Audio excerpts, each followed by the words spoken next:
एक कौवा के 3 प्रश्न। दुनिया में दुष्ट अधिक है या सज्जन? झगड़ों से बचने का सबसे अच्छा तरीका क्या है? सबसे अधिक दुखी कौन करता है? मित्रों, आज का प्रसंग अत्यंत ही रोचक व ज्ञानवर्धक है। इसमें कई जीवनोपयोगी बातें बताई गई है। यदि आपने वीडियो में बताई गई बातें ठीक से समझ लिया तो यह आपके जीवन में बहुत ही कारगर सिद्ध होगी। इसलिए वीडियो के अंत तक बने रहिए। साथ ही वीडियो को लाइक, सब्सक्राइब तथा शेयर अवश्य कीजिए। बहुत समय पहले की बात है, किसी जंगल में एक बरगद के पेड़ पर कौवा का एक जोड़ा रहता था। वे अपनी जिंदगी से बेहद खुश थे। एक दिन मादा कौवा ने नर कौवा से पूछा, हे स्वामी, आप तो परम ज्ञानी काकभूषुंड जी के वंश के हैं। मेरे मन में कुछ प्रश्न है, आप उनका समाधान कीजिए। कौवी ने कौवा से पहला प्रश्न किया कि दुनिया में दुष्ट अधिक है या सज्जन। दूसरा प्रश्न किया, झगड़े से बचने का सबसे अच्छा तरीका कौन सा है? और तीसरा प्रश्न किया, मनुष्य को सबसे अधिक दुखी कौन करता है? कौवा कहने लगा, हे प्रिय, आपका ये तीनों प्रश्न लोक कल्याण के लिए बहुत ही उपयोगी है। ध्यान से सुनो। मैं तुम्हारे पहले प्रश्न का उत्तर दे रहा हूँ कि दुनिया में दुष्ट अधिक है या सज्जन। एक बार गुरु द्रोणाचार्य ने अपने शिष्यों की परीक्षा करने के लिए दुर्योधन और युधिष्ठिर को अपने पास बुलाया और युधिष्ठिर से कहा, तुम हमारे पास दुष्ट व्यक्तियों को खोज कर लाओ। दुर्योधन से कहा, तुम सज्जन व्यक्तियों की तलाश करके लाओ। गुरु की आज्ञा पाकर दोनों अपने अपने कार्यों के लिए निकल गए। सुबह से शाम हो गई। कई नगरों में भ्रमण किया, परंतु दुर्योधन को कोई सज्जन नहीं मिला और ना युधिष्ठिर को कोई दुष्ट। दोनों थक हार कर गुरु के पास लौट आए। वे दोनों बोले, गुरुदेव, जैसा आपने हमें बताया वैसा व्यक्ति हमें कोई नहीं मिला। गुरु द्रोणाचार्य समझाने लगे, हे पुत्रों, दुनिया में न कोई दुष्ट है और न कोई सज्जन। एक रूप से देखा जाए तो दुनिया दुष्ट और सज्जन लोगों से भरी पड़ी है। जिसका जैसा स्वभाव होता है, जिसका जैसा नज़रिया होता है, उसे संसार में वैसा ही लोग दिखाई पड़ता है। दुष्ट को सारी दुनिया दुष्ट ही नज़र आता है और सज्जन को सज्जन। यह आपकी सोच पर निर्भर करता है कि आप कैसा सोचते हैं। जैसी हमारी सोच होती है वैसा ही हमारा दृष्टिकोण बन जाता है। हम हर किसी को अपने सोच के अनुसार ही मापते हैं। मित्रों, कौवी ने दूसरा प्रश्न किया कि झगड़ा से बचने का सबसे अच्छा तरीका कौन सा है? कौवा कहने लगा, हे प्रिय, एक बार महात्मा बुद्ध भिक्षाटन के लिए जा रहे थे। रास्ते में एक व्यक्ति मिल गया जो उनसे द्वेष करता था।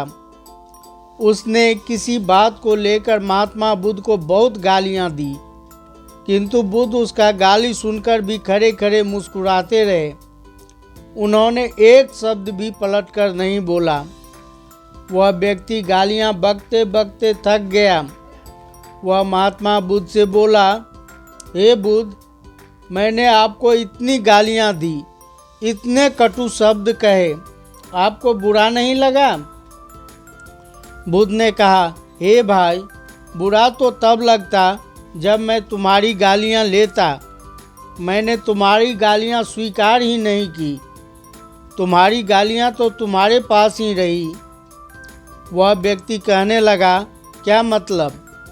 बुद्ध ने कहा, हे भाई, यदि तुम्हारे घर पर अतिथि आ जाए, तुम उसके लिए तरह तरह के व्यंजन बनवाओ और बैठाकर उसके आगे परोस दो, और यदि वे अतिथि तुम्हारे घर से बिना भोजन किए ही चले जाएं, तो वह भोजन सामग्री किसके पास रह जाएगी? उत्तर मिला, वह तो मेरे पास ही रह जाएगी।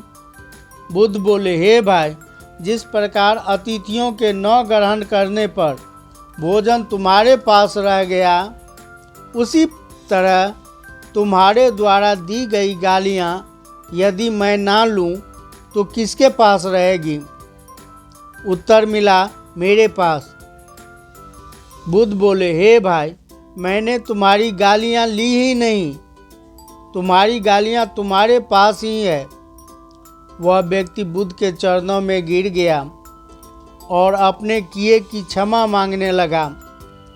मित्रों, झगड़े से बचने का सबसे अच्छा तरीका है कि क्रोध में किसी के द्वारा दी जाने वाली गालियाँ को तुम स्वीकार ही मत करो। उसकी गालियाँ उसी के पास रह जाएगी। वह गालियाँ क्रोध शांत होने पर उसे ही काटेगी कि मेरे इतना कुछ कहने पर भी उसने कुछ नहीं कहा, मैंने व्यर्थ में ही इतना अपशब्द बोला। कहते हैं, आपका एक मौन 100 झगड़ों को खत्म कर देता है। एक कहावत भी है, मौन के वृक्ष पर शांति के फल लगते हैं। मित्रों, कौवी ने तीसरा प्रश्न पूछा, हे स्वामी, मनुष्य को सबसे ज़्यादा दुखी कौन करता है? कौवा कहने लगा, हे प्रिय, इस प्रश्न का उत्तर जानने के लिए आइए इस प्रसंग को ध्यान से सुनते हैं। एक बार महात्मा बुद्ध कुछ लोगों को उपदेश दे रहे थे।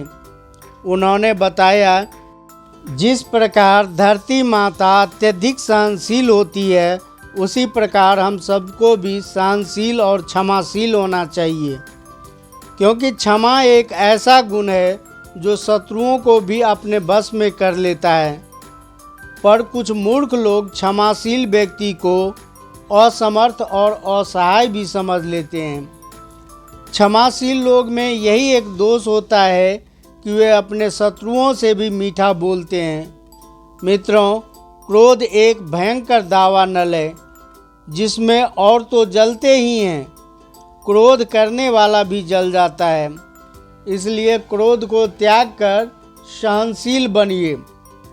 महात्मा बुद्ध जहाँ उपदेश कर रहे थे, वहाँ एक क्रोधी व्यक्ति भी बैठा था, जिसे बुद्ध की बातें विष के समान लग रहा था।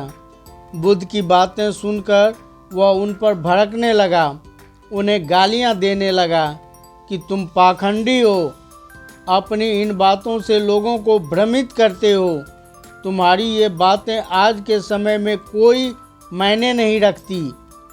वह बुद्ध से भला बुरा कहता रहा और बुद्ध चुपचाप उसके कटु वचनों को सुनते रहे। उसकी बातों पर उन्होंने कोई प्रतिक्रिया नहीं दी और ना ही उनके बातों से उस पर कोई असर हुआ। वह शांत भाव से बैठे रहे। यह देखकर उसे और भी अधिक क्रोध आया और वह क्रोध में बुद्ध के मुंह पर थूक कर चला गया। अगले दिन जब उस व्यक्ति को क्रोध शांत हुआ तो उसे अपने किए हुए पर बहुत ही शर्मिंदगी महसूस हुआ। वह पश्चाताप की अग्नि में जलने लगा। सोचने लगा, मेरा व्यवहार बिल्कुल भी अच्छा नहीं था, मैं अपने किए कि उनसे क्षमा अवश्य मांगूंगा। यही सोचकर वह महात्मा बुद्ध को ढूंढता हुआ उनके स्थान पर जा पहुंचा। वे किसी दूसरे गांव में भक्तों को उपदेश कर रहे थे। क्रोधी व्यक्ति उसके चरणों में नतमस्तक हो गया और अपने बुरे बर्ताव की क्षमा मांगने लगा। बुद्ध ने कहा, तुम कौन हो भाई, और मेरे पैर पकड़कर किस अपराध की क्षमा मांग रहे हो? क्रोधी व्यक्ति कहने लगा, आप भूल गए, मैं वही व्यक्ति हूँ जिसने कल आपको गालियाँ दी थी, मुझे क्षमा कर दीजिए। कल मैंने क्रोध में आपको काफ़ी भला बुरा कहा, मैं अपने किए पर बहुत शर्मिंदा हूँ। उस व्यक्ति के कहने पर बुद्ध ने कहा, हे भाई, कल की बातें तो मैं वहीं पर छोड़कर चला आया, पर तुम अभी भी कल में ही अटके हुए हो। तुम्हें अपने गलती का एहसास हो गया और पश्चाताप की अग्नि में जल चुके हो। अब तो तुम निर्मल हो चुके हो। कल को वहीं छोड़कर आज में प्रवेश करो। अतीत की बुरी घटनाएं याद करने से व्यक्ति शारीरिक या मानसिक रूप से तो दुखी होता ही है, उसका भविष्य और वर्तमान दोनों बिगड़ जाते हैं। बीते हुए कल को लेकर आज को तो न बिगाड़ो। कुछ लोग अपने अतीत के विचारों को अपने दिमाग में लिए घूमते रहते हैं, जो हमारे मन और मस्तिष्क पर बुरा प्रभाव डालते हैं, जिससे व्यर्थ में हम दुखी होते रहते हैं। हाँ, ये सच है, यदि हम बीते हुए बातों को सोचते तो हमें बहुत कुछ सीखने को मिल जाता। कई तरह के अनुभव आते हैं, बहुत सी चीज़ों का ज्ञान मिल जाता है, कई प्रकार की सावधानियां और सतर्कता आ जाती है। परंतु जब हम अच्छे बुरे घटना को सोचकर दुख में डूबे रहते हैं, मान अपमान की सोचकर अपने आप को जलाते रहते हैं, जिससे हमारे वर्तमान जीवन पर तो असर पड़ता ही है, हमारा आने वाला अच्छा भविष्य भी चौपट हो जाता है। पिछली बातों को हम इतना सीरियसली लेते हैं कि हम अपने आगामी जीवन को भी कोई दिशा नहीं दे पाते हैं। बस पिछली बातों में हम घूमते रहते हैं, नकारात्मक विचारों के बोझ को अपने दिमाग में लेकर घूमते रहते हैं, जो हमें पल पल कांटों की तरह चुभते रहते हैं। वही सबसे बड़ा दुख है, जिससे वर्तमान और भविष्य नष्ट हो जाता है। अतीत के बुरे विचार, बुरी भावना हमें सबसे अधिक दुखी करता है। तो साथियों, मुझे उम्मीद है कि यह वीडियो आपको अच्छा लगा होगा। वीडियो को लाइक, सब्सक्राइब और शेयर अवश्य कीजिए। वीडियो को अंत तक देखने के लिए धन्यवाद। जय हिंद, जय भारत।